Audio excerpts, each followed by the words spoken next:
Isang tanong muna, bakit puro kayo pa-anonymous? Kasi nakalagay dito, anonymous na naman. Tanong niya, ano ang dapat kong gawin ngayong na-diagnose na ako ng kidney disease? Dapat ba ako, Doc, mag-worry? Nagkaka-anxiety na po ako? O ito na, ang sagot ni Doc.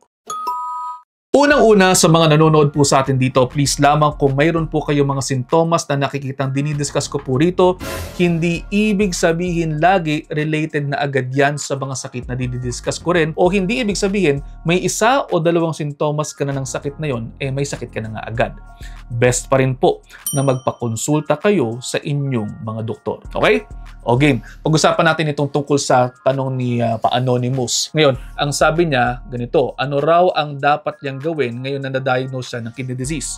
Simple, unang-una, ask your doctor your questions about your disease. Dapat meron po tayong shared decision making at dapat po malaman din po natin ang sagot sa million-dollar question, ano ba ang dahilan ng kidney disease mo? Ilan sa mga common causes niyan ang mga sumusunod? Yung diabetes at saka yung hypertension, dahil ang mga ito ay mayroong multiple organ involvement. Kapag ka po hindi tama ang control ng inyong diabetes at ng inyong high blood o yung hypertension, po pwede pong tamaan ng inyong mga bato. Ngayon, kung mag-zero in po tayo sa dalawang yan, ang next tip po natin ay syempre, dapat kontrolin yung mga sakit na ito. Kayo po ba ay mahilig sa mga matatamis na pagkain?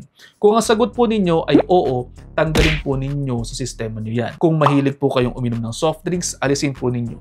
Tubig lamang po ang inumin ninyo. Doc, wala kasing lasa yon. Di ba ang dami nyo na namang nainom na ganyan sa buhay ninyo kaya nagkasakit kayo? Di ba? Tama na yun.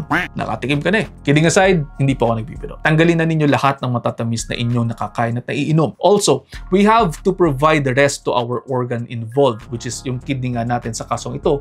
Kaya babawasan din po natin ang protina na inyong nakakain. General rule is 0.8 grams per kilogram body weight per day. Tapos i-compute yan ng inyong dietitian kung ilan na po pwedeng kanin, ilan na po pwedeng ulam, at ano ang klase ng ulam. Kaya po yan ang tip number 3 natin, magpakonsulta po kayo sa inyong mga dietitian para maging guided kayo sa tama ninyong pagkain. Also, yung mga doktor naman po ninyo, bibigyan naman din po ng directive and suggestions ang dietitian kung ano ang nararapat po para sa inyo.